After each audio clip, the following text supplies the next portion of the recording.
So I'm at Mike from CGS's house today. We're doing the British Boutique Guitar Festival. The first person to approach me was Mike's son, and he's a 9-year-old boy. And I said to him, what's the coolest guitar here? And he gave me a bit of a funny look. And he walked me round to the back of where all the guitars were, and he brought me over to these. And quite clearly, I understood the confusion in his face because it was obvious which guitars were going to appeal to the 9-year-old boy and which guitars appeal to the 9-year-old boy inside of me. This is a Devil & Sons guitar, and this is Daniel from Devil & Sons Guitars. Nice to meet you. Nice to meet you. How did you get started? Where did the idea come from? And yeah, tell me about these. Yeah, so I've been customising guitars and sometimes building from scratch, but mainly what I do is customise for about 8 or 9 years now. When I got into it, I was moving my career from working in art. So I'm an artist. I used to make artwork for galleries. I gave tours of exhibitions and taught universities. And I realised I wanted to have that passion that I still had of making art, but combine it with the music that I liked. But if I was doing it, I wanted to bring something else into it as well, which is my love of sci-fi. So most of my early, guitars that I customised and built were all sci-fi related. And this is my most recent ones. This is my most recent series. Finished last night about 11 o'clock on the way here. In fact, all I did last night to play it was played every single note to check that there wasn't too much fret buzz. I haven't actually played on it yet, so you've played on it more than me.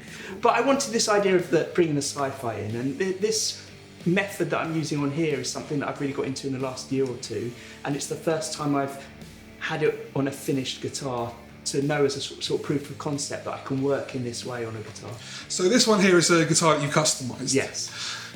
Tell me about this stuff. I mean, it feels plastic. Yes. Yep. Well, yeah, so most of it's plastic. So what I've done... Is it tone plastic? The question everyone asks. Yeah, it's imported Brazilian tone plastic. Oh, good.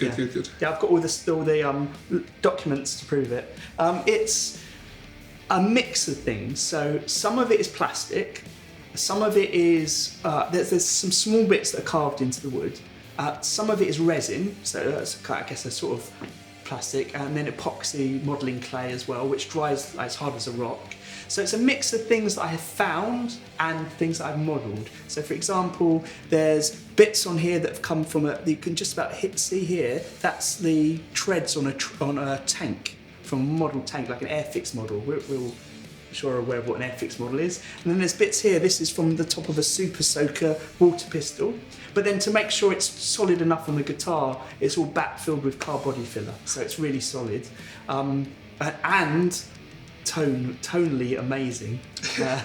So it's a bit of mix, and there's some metal bits on there as well. Yeah. So it's all from like different sets, but the thing you've done is you've made it look, the continuity is there. It all looks as though it's one. It's not like it's a mishmash of anything. It's like it's so well designed. Thank you. That's very kind. So yeah, I mean, the process of the way I worked on it is I didn't really have a final design in mind. I just had the parts that I thought would fit together and a rough idea of how certain bits fit together. Like on this one, which unfortunately isn't finished to play yet, I kind of knew that this was going to be the centre point and that these would be sort of engines on it.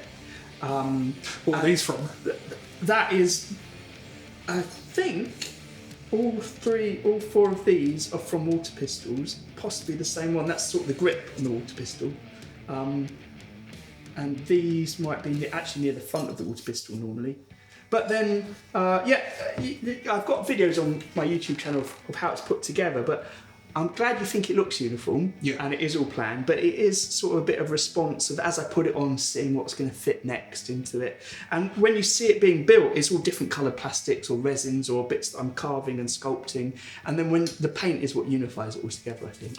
I think if you explained your process and what you do to somebody, it's really easy to think that it's just a case of sticking some parts to a guitar, but it's so much more than that. And if you haven't got that sort of artist's perspective, it's never going to have this kind of uniform look. Oh, well, thank you again. Yeah, I do think there is something about, like on a slight side, I'm really into relicing guitars. I do a lot of relicing work for clients that's natural relicing, and I'll show you this after, a bit more ridiculous relicing.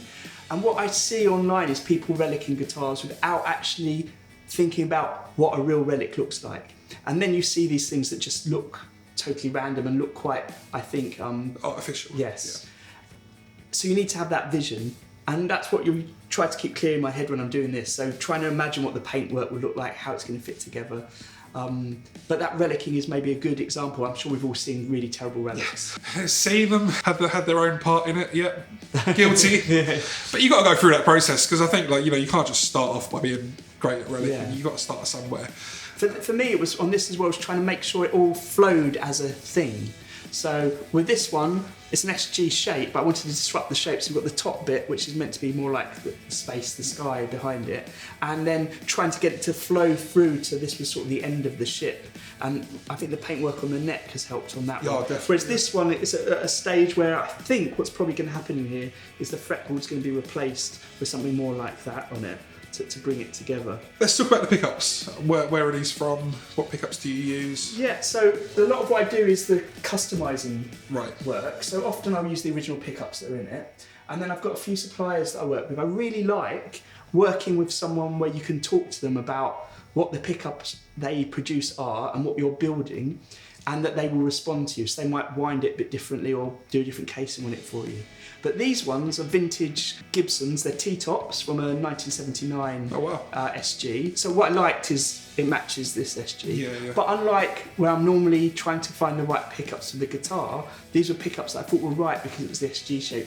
But I had no idea in advance really what they were going to sound like until today. Because like I said, I put it all together last night just in time. So you're one of the first people I think that's going to do a proper shred on it. Well, when you actually go to a pickup designer to specify is there a certain designer that you like to work with? I've actually Lewis, that part organised this with Mike. He had been using, or still uses, Alchemy pickups as one of his suppliers, and through him and Chris, who's also here today. It was actually Chris that's been working with Lewis that recommended Jack from Alchemy to me. That's how I got in contact with Alchemy. And Alchemy are the people I've been using the most recently. So for example, I'm doing a guitar at the moment which is looking for a client. It's based on a rally car that he likes that's very rusted, but the internal parts of this rusted car, like chrome and things, like really shiny. So describing this to Jack, and he's given me some pickups that are really high output, really hot, but then he's made them look, so it's like burnished nickel, so it's kind of going with the look of the guitar. Nice, yeah. So that's the bonus of working with someone that's still making them as opposed to using ones that are already around. Cool. Or already exist. And this isn't the original hardware, is it? No, so it's like a Tune-o-matic, but normally with a Tune-o-matic you'd expect it to go over the bridge into a stock tailpiece.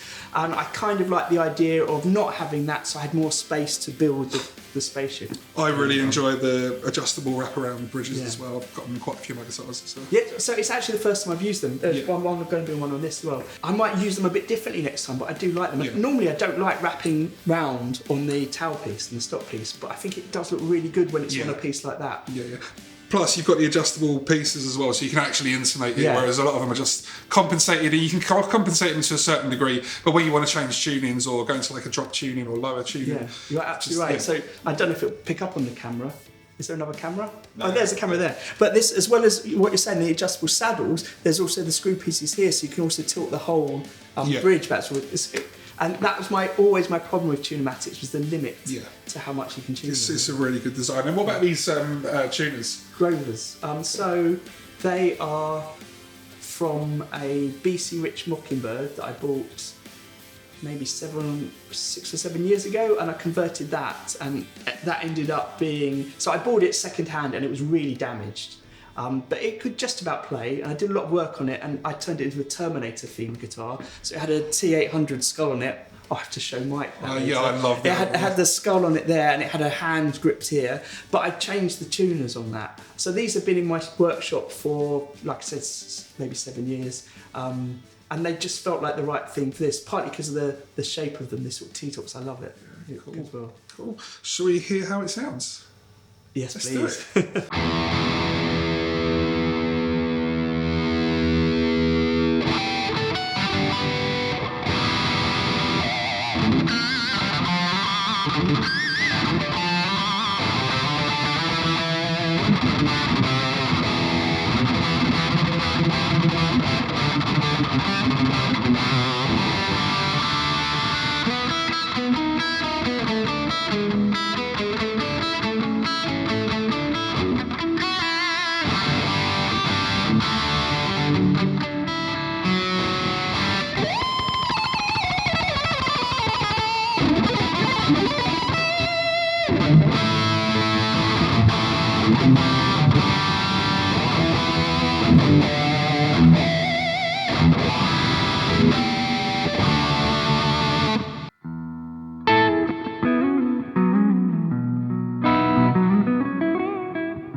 feels very comfortable to play. I love the satin feel to the back of the neck. Oh yeah. I'm really not a fan of the glossy kind of feel, so that's.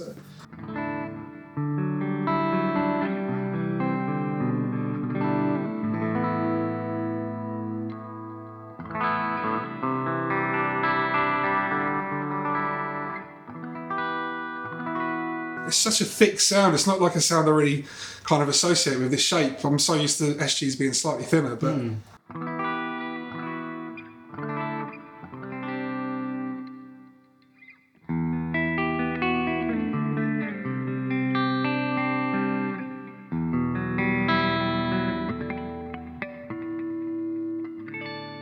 Very cool.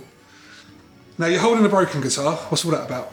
Oh, well, on the way here, there was no... One of the first things I did when I was customising guitars, or started getting into guitars, is actually I was like the idea of just changing the bodies round. So I started making guitars out of smashed up skateboards. Oh, wow. And then I started making these guitars that looked all damaged.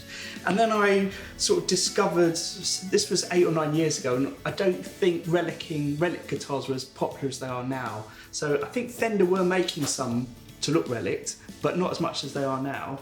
And then I kind of got into this idea of what would it be like if we had a really extreme relic. Basically, what I think this one is it says it's the 7th one I've made, but I know I've made at least 3 more since. And they've evolved slightly over the time, but essentially it's not meant to look like a real relic. It's meant to be extreme. It's got embedded screws in the fretboard as markers. Essentially, all I've done is rerouted the body so that the cavities are now in a slightly different position on the body, leaving the old cavities there, so you can still see what was there, but it's still totally playable because it's all in line, it's all in the right position, so you can intonate it all. What I've done though is the middle pickup is not functioning. It's there visually. I made one for someone recently who did want all 3 pickups in, so we found a sort of compromise where the pickup was still here, but the casing was sort of askew. Right. Because that sort of tricks your eye, I think, to make it more off. So it means it's a 3-way selector instead of a 5-way. But other than that, it works as it should do. The trem's screwed down, the bridge is screwed down, so it doesn't actually do its thing. And the strings go through. And to add to that sort of broken look, we've got the ferrules at strange angles at the back. Cool. I took off one of the covers on the tuner just to make it look a bit more damaged. And like all of it is, when I do relics for people, they often want it to look natural. I just did one for a Paul McCartney. He plays Paul McCartney in Beatles covers bands, so he wanted his off in the bass to look a bit more relict, a bit older. So we had to go for a natural look, copying the things that Paul McCartney has. Whereas this, it's just a bit over the top, like burning things, and I paint into the cracks. It's How much fun do you have making something like that? Because that looks so much fun. What is fun is that every time I do it, it's a little bit different, and it's always like the evolving. And then what's more fun is when someone comes to me and says, I want one like that, but I want this on it. I want it to be this colour, or I want this spec on it. And that sort of, each time it's changing, and changing because someone else's input is just brilliant. I need to plug that in. Mike Bradley is my beautiful switching assistant today. Did you know about the screws in the fretboard? I didn't until I forgot to talk about it. Yeah. That is so cool. So you've gone over it in like a resin, so you can't even feel it. Yeah, so the customisations I do for people are quite varied, but something that's quite simple to do is to customise the fretboard by replacing the fret markers, because it's quite easy to drill out a fret marker and drop something back in, put the resin on it without really affecting the fretboard too much. Yeah. And then I can't remember what the first project I did for someone was. It was a steampunk one, and he wanted cogs in it, so I put cogs in. And then it just gave me the idea to put the screws in this. It looks so cool. What did this start life as? That specific one. Yeah. So I was doing 3 or 4 at the same time. It was either a Squire Strat, or it might have been a Toman kit. I think it might have been a Toman kit. I say this to people all the time. Some of the cheap guitars, particularly the Toman ones, I find with a little bit of work on them, because they just come out of the factory, a little bit of work on them, they play so well. Sometimes you don't even with cheap pickups on cheap kits, for example, or cheap knockoff guitars, sometimes there's no quality control on the pickups, but sometimes you get a good pickup out of them. I think if you've got the ability to do a reasonable setup on your own guitar, getting something like a Toman, Harley Benton kind of thing is perfect, because it can, with an hour's work put into it, you've got a really good playing guitar. Yeah. And for me, at the stage I was at when I started making these, the amount of time I would have to take to make a guitar from scratch would mean that the cost for selling those guitars, particularly as at the beginning I wasn't sure anyone would want to buy a weird looking Terminator guitar. It's definitely niche. It seemed easier to customise a guitar, but Makes now sense. more and more people are asking me to make everything from scratch for them.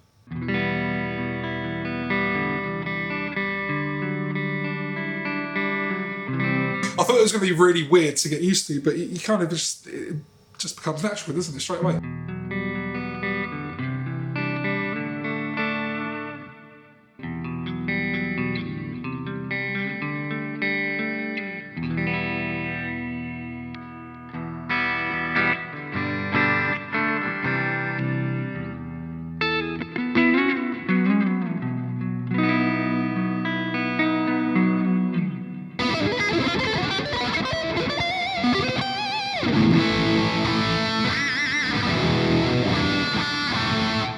There's one more question. Today is the 1st of July. Yes. And we're filming this on the 1st of July. And as many of you will know, this is a very special day. The last episodes of Stranger Things comes out. Oh, so no. when can we expect the Stranger Things models? So I really wish I'd thought ahead. I've got a Ghostbusters guitar. I made it originally in 2016, and when I knew the Ghostbusters Afterlife was coming out, I thought I'm going to update this. It'd be brilliant. And I had the release date in my diary, and that release date got put back because of COVID. It got put back by over a year, and I still didn't get that guitar done. Oh no! It's still on my workshop, not quite finished. So I think the Stranger Things is a little bit behind, but yeah, I think that is. I need to get ahead of the curve and make them in time for that. The Stranger Things guitar will be the one. I'm going home to watch it after this. I'm going to sneak off into one of the other rooms later. Thank you so much for this. Where can we find you online and your socials and that kind of thing? Yeah, so I'm on all the socials as Devil and Sons, but as we're on YouTube, that's probably the best place to find me. Most of what I have is making of these guitars, and I also have a lot of videos on showing people how to do things like this. Cool. So if anyone wants to give it a go, you want to give it a go, I recommend giving it a go. And obviously all the links will be in the description. Thank you so much, and we'll see you next time. Goodbye. Bye.